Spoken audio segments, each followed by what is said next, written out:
A very good day to the honorable judges.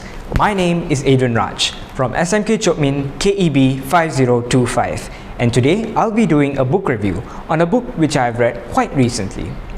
This book is entitled Percy Jackson and the Sea of Monsters by Rick Riordan. It has a total of 258 pages with a variety of illustrations. Before I continue with the synopsis of this book, I would like to give you two main reasons on why I chose this book in the first place. The first being its physical features. As you can see, the cover of this book is absolutely phenomenal. It showcases the main character, Percy Jackson, surrounded by this huge gush of waves. When I first saw this book, I was intrigued. I felt like I needed to know what was going on within these pages.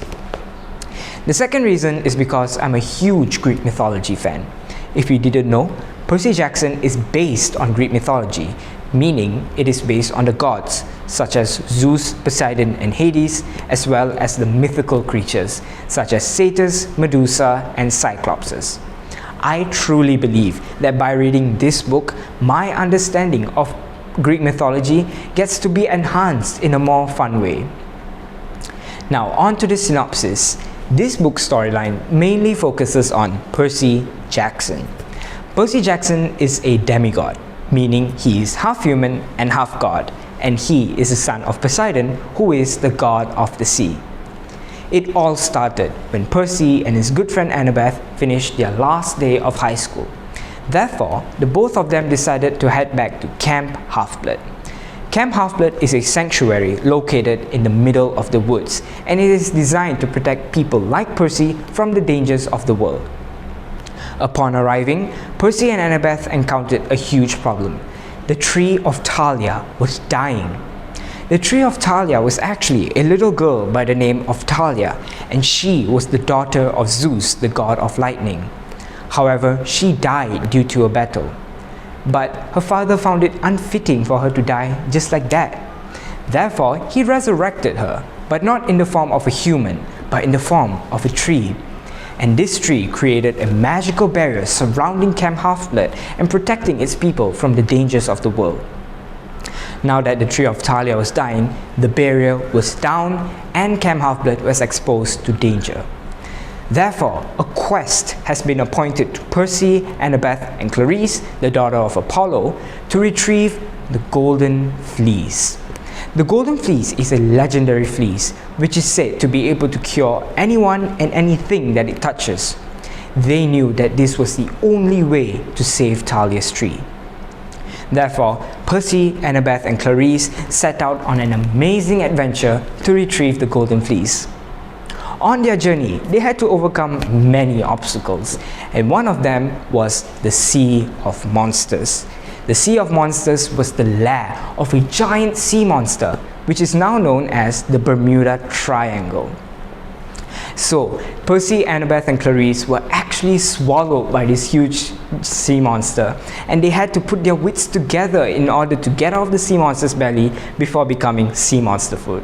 Thankfully, they escaped right on time. Now, they have already arrived at the final place, which was Circeland, which is the place where the Golden Fleece was laid. And the Golden Fleece was protected by a Polyhemus.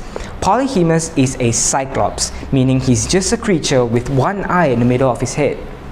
They had an epic battle, and I really loved this scene. I remember how epic and amazing the scene was when they had to slay Polyhemus's head. Now, the three of them brought back the Golden Fleece back to Camp Half-Blood and laid it on Thalia's tree.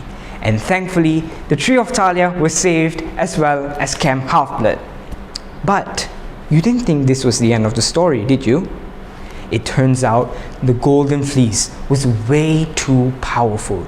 Not only did it bring back Thalia's tree from dying, it brought back Thalia back to life.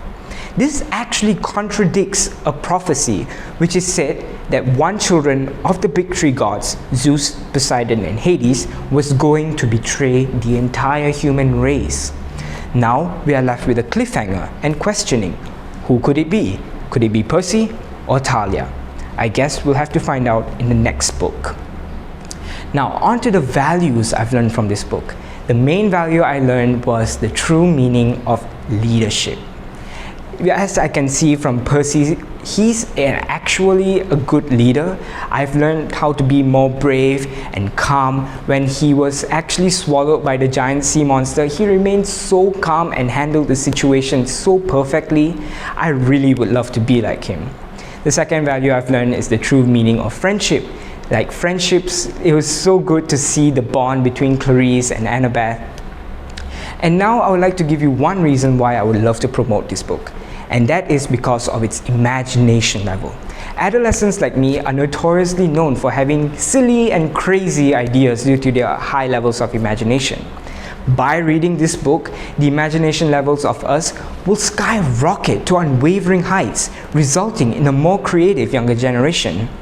What's the benefit of this, you may ask? Well, we get to produce a community where its people are able to think outside of the box when solving daily problems in life. Well, that is all from me today. Thank you very much.